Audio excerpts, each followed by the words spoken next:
Setelah dipecat dari PDI Perjuangan, kemudian diisukan masuk Golkar, PSI hingga P3 Jokowi belum memilih kapal politiknya. Namun belakangan Jokowi mengaku condong ke PSI, partai yang diketahui oleh anak bungsunya sendiri. Lalu kapan Jokowi resmi jadi kader partai berlogo mawar ini? Kita akan ulas bersama juru bicara DPP PSI Wiryawan dan juga Direktur Eksekutif Lingkar Madani Rai Rangkuti. Selamat malam Bang Wiryawan dan juga Bang Rai. Malam. Selamat malam, Saya Mbak. mau ke Bang Wiryawan terlebih dahulu. Bang, to the point saja. Jadi kapan Jokowi resmi jadi kader PSI? Kongres Juli mendatang akan jadi momentumnya?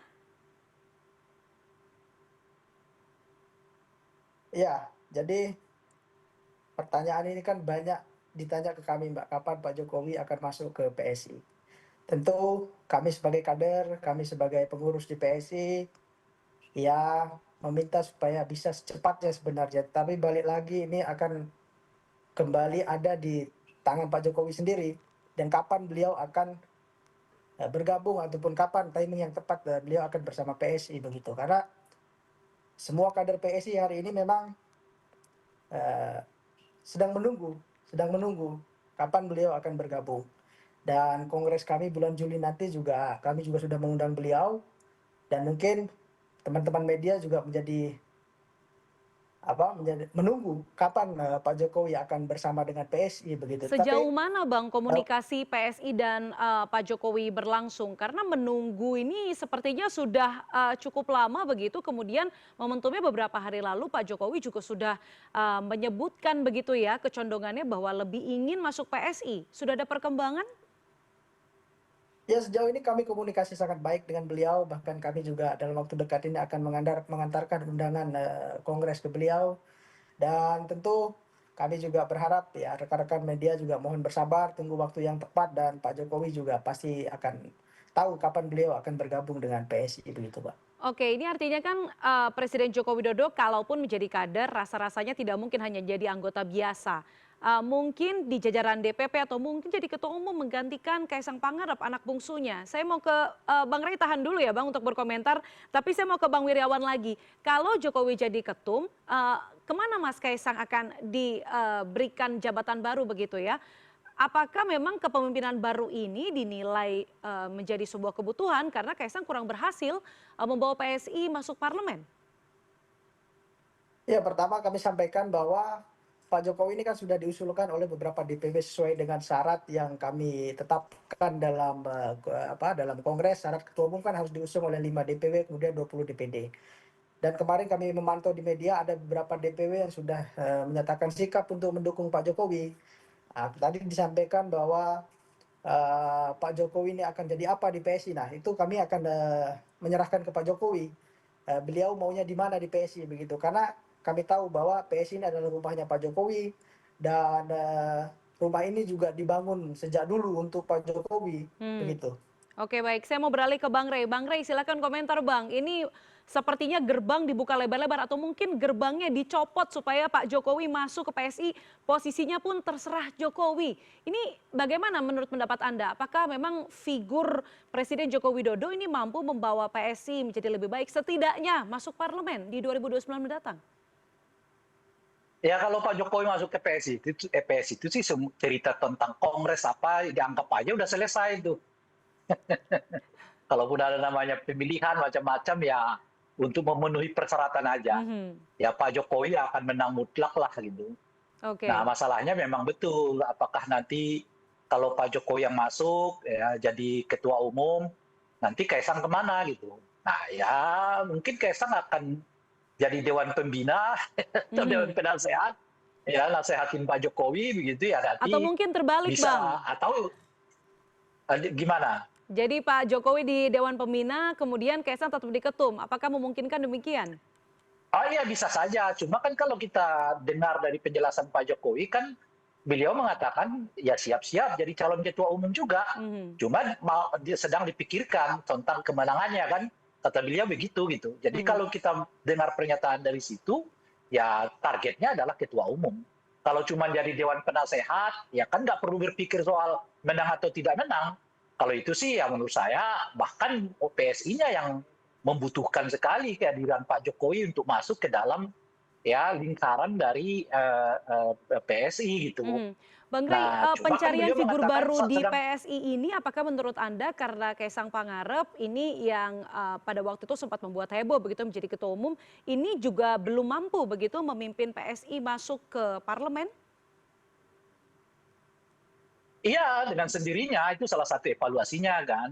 Kalau tetap menjadikan Kaisang sebagai ketua umum, kayaknya pemilu 2029 ini akan tambah berat gitu. Bahkan ketika bapaknya berkuasa gitu ya, dananya cukup gitu, dan banyak bansos gitu, ya dapatnya segitu. Apalagi suasananya sudah berubah ya kan, itu ya, di mana bapak nggak lagi berkuasa, mungkin juga apa namanya itu dananya sedikit banyak berkurang gitu, ya gimana mau dapatkan itu gitu. Mhm. Nah jadi udah kebaca lah kalau soal itu gitu ya. Nah mungkin makanya PSI-nya juga merasa butuh figur baru yang lebih bisa mendongkrak apa namanya itu ya PSI, tetapi jangan jauh-jauh dari keluarga Pak Jokowi. Tapi saat yang bersamaan Pak Jokowinya juga menurut saya butuh perahu gitu. Mhm. Nah, karena melihat siklus politik yang seperti sekarang ini kan beliau relatif sudah agak mulai terpinggirkan kan, nggak Mhm. lagi berada di lingkaran kekuasaan para elit ini gitu ya. Dan di satu segi ya untuk bisa masuk dan berselancar terus dengan politik harian ini gitu ya, memang harus memperlihatkan kekuatan formilnya. Nah Oke. kekuatan formilnya itu adalah partai. Nah maka Oke. disitulah kelihatan Pak Jokowi sedang menimbang apakah akan masuk P3 atau masuk PSI. Meskipun kemarin misalnya Pak Jokowi mengatakan saya lebih diterima di PSI gitu, tapi itu tidak dengan sendirinya menutup kemungkinan untuk masuk tetap ke P3 karena kita tahu ya biasanya cara berkomunikasi Pak Jokowi ini antara yang diucapkan dengan tindakan seringkali juga berbeda gitu. Mhm.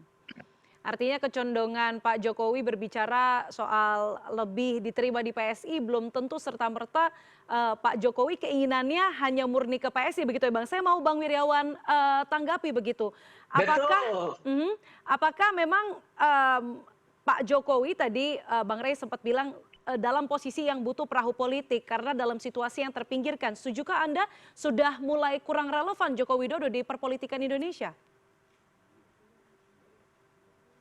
Ya, kami menyampaikan bahwa ya itu pendapat Bang Rey ini kan silakan saja beliau berpendapat begitu kan. Tapi kami tetap menganggap Pak Jokowi ini adalah figur yang mau oleh banyak partai politik. Dan kenapa kami juga PSI mengakomodir konsep beliau mengenai partai super terbuka begitu. Dan kami ketahui bahwa hari ini Pak Jokowi juga masih memiliki loyalis yang sangat banyak. Dan para partai politik tentu tahu bagaimana kaki-kaki Pak Jokowi ini masih kuat di bawah di grassroots begitu. Dan jika Pak Jokowi berada dalam satu perahu dengan partai-partai tertentu misalnya, ini akan menjadi tambahan modal politik yang sangat signifikan dalam menghadapi pertarungan politik di 2029 begitu Mbak. Oke. Saya mau otokritik Bang Wiryawan, ketika nanti misalnya Presiden Joko Widodo jadi masuk ke PSI, apa yang PSI bisa tawarkan? Kalau kita bicara soal kader-kader begitu ya, kita ingat betul, pada 2024 lalu ada banyak sekali kader ternama dari PSI yang keluar dan berpindah partai. Mampukah PSI menjadi perahu politik yang pas untuk seorang Joko Widodo yang menurut Anda tadi masih relevan di perpolitikan Indonesia? Ya tentu dalam politik itu hal yang biasa Mbak, keluar dan masuk dalam partai politik itu kan hal yang biasa. Waktu itu memang banyak kader yang keluar, tapi di sisi lain kader yang masuk juga banyak gitu. Dan salah satunya saya yang hari ini masuk berada di PSI begitu. Apalagi Pak Jokowi jika beliau masuk gerbong relawan beliau, saya pikir tidak akan meninggalkan Pak Jokowi begitu saja. Ada banyak relawan beliau yang hari ini masih eksis, tentu saja akan mengikuti langkah politik Pak Jokowi untuk bisa bergabung ataupun merapat ke partai politik yang menjadi pilihan Pak Jokowi dan kami sangat berharap Pak Jokowi akan bisa berada di PSI begitu sehingga kekuatan politik Pak Jokowi bisa bersama PSI di 2029 begitu. Oke, berarti PSI bisa, langkah politik Presiden Joko Widodo bisa menarik relawan-relawan yang mungkin saat ini masih berada di luar PSI.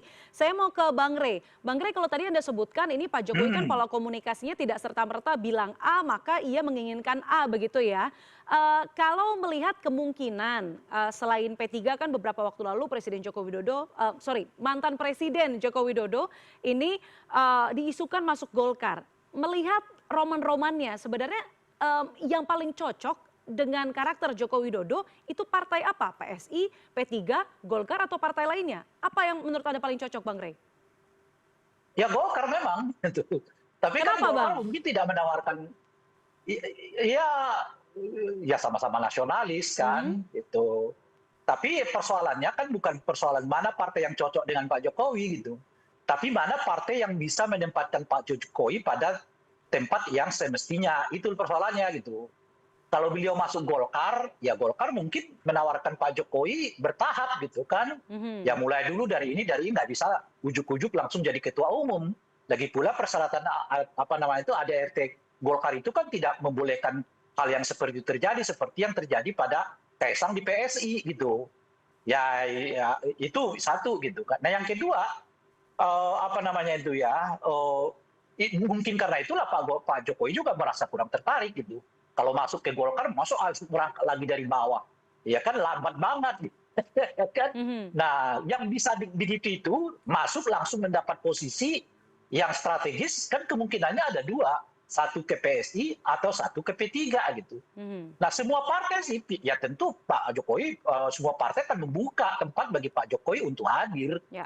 Ya itu nggak beda kalau misalnya si A, si B mau masuk partai, ya partai itu akan sangat terbuka untuk dimasuk oleh kita, tetapi you tunduk pada ketentuan yang berada di dalam partai gitu. Nggak Mhm. bisa mentang-mentang Anda merasa ini lalu bisa duduk di tempat ya apa paling puncak di dalam partai itu ya nggak bisa juga begitu gitu loh. Mhm. Nah Pak Jokowi tentu saja tidak akan mungkin ya tidak akan berkenan juga kalau beliau harus meniti karir ya dari setengahnya lah nggak usah dari bawah banget gitu Mhm. ya setengah dari struktur partai itu gitu. Nah yang bisa terbuka itu ya ada di PSI dan juga mungkin di P3. Nah sekarang di P3-nya kan beliau mungkin udah baca nih ada kesulitan lah atau apalah ada atau mungkin boleh jadi ada kekuatan yang tidak menghendaki Pak Jokowi masuk ke P3 bisa jadi gitu. Mhm. Nah sekarang beliau kelihatan mulai lebih terarah kepada PSI. Tetapi ini bukan kata final lagi-lagi. Seperti biasa saya sebutkan itu tadi, kita mulai harus terbiasa membaca Pak Jokowi ini ngomong A untuk tujuan B gitu ya, ngomong Oke. B untuk tujuan A. Itu udah terbiasa lah kita Mhm. apa namanya tuh lihat dari apa cara berkomunikasi Pak Jokowi gitu. Nah, cuman kalau akhirnya berlabuh di PSI misalnya ya, tidak ke P3 gitu. Nah, saya kira faktornya karena mungkin Pak Jokowi juga udah baca ada kekuatan di luar yang boleh jadi menghambat langkah Pak Jokowi untuk masuk ke P3 gitu. Oke, terakhir saya mau ke Bang Wiryawan. Bang Wiryawan, kalau misalnya benar kata Bang Rey begitu ya, Presiden Joko Widodo sudah menyebutkan condong ke PSI, tapi ternyata ujungnya nanti diberikan harapan palsu PSI. Joko Widodo tak lagi jadi masuk ke PSI begitu ya. Apakah PSI kecewa dengan figur Presiden Joko Widodo, mantan Presiden Joko Widodo? Ya, tentu kami kan merasa bangga hari ini ketika Pak Jokowi dalam beberapa statement beliau terakhir kan selalu menyebut PSI begitu. Ketika beliau menyampaikan ke media itu merupakan bentuk kebanggaan kader. Dan terlepas nanti Pak Jokowi akan memilih ataupun akan berlabuh ke partai politik manapun, ya tentu kami PSI tidak bisa berbicara terlalu jauh. Tetapi balik lagi bahwa PSI ini adalah rumah Jokowi. Makanya kami selalu menyampaikan PSI ini partainya Pak Jokowi begitu. Mhm, Dan rumah tapi merupakan belum suatu sempat kebanggaan ditempati ya juga Bang? kalau misalkan Pak Jokowi, kenapa? Rumah tapi belum sempat ditempati ya? Ya mungkin itu apa beberapa anggapan ya, tetapi kalau menurut kami PSI ini kan rumah yang kapan saja Pak Jokowi mau tempati ya rumah ini akan selalu terbuka begitu. Bahkan ya kami siapkan pintu yang selalu terbuka untuk beliau begitu. Karena dari sejarahnya memang dulu PSI ini memang didirikan ataupun dideklarasikan pertama untuk mendukung Pak Jokowi, untuk mendukung visi misi beliau begitu. Oke. Dan kalau misalkan hari ini Pak Jokowi berada di dalam PSI, ya tentu ini merupakan ya perjuangan politik kolektif yang hari ini kami sangat dambakan begitu kader-kader PSI dambakan begitu. Oke, baiklah kita nantikan apakah jadi atau tidak Joko Widodo masuk ke PSI yang disebut oleh PSI dan juga seluruh kadernya sebagai dari awal dibentuk sebagai rumah presiden ataupun presiden ke-7 Republik Indonesia Joko Widodo. Terima kasih dua narasumber saya pada malam hari ini. Ada juru bicara DPP Sama-sama. PSI Bang Wirawan dan juga Direktur Eksekutif Lingkar Madani Bang Ray Sama-sama. Rangkuti. Terima kasih Bang Ray dan juga Bang Wirawan. Selamat malam. Sama-sama, malam. Selamat malam.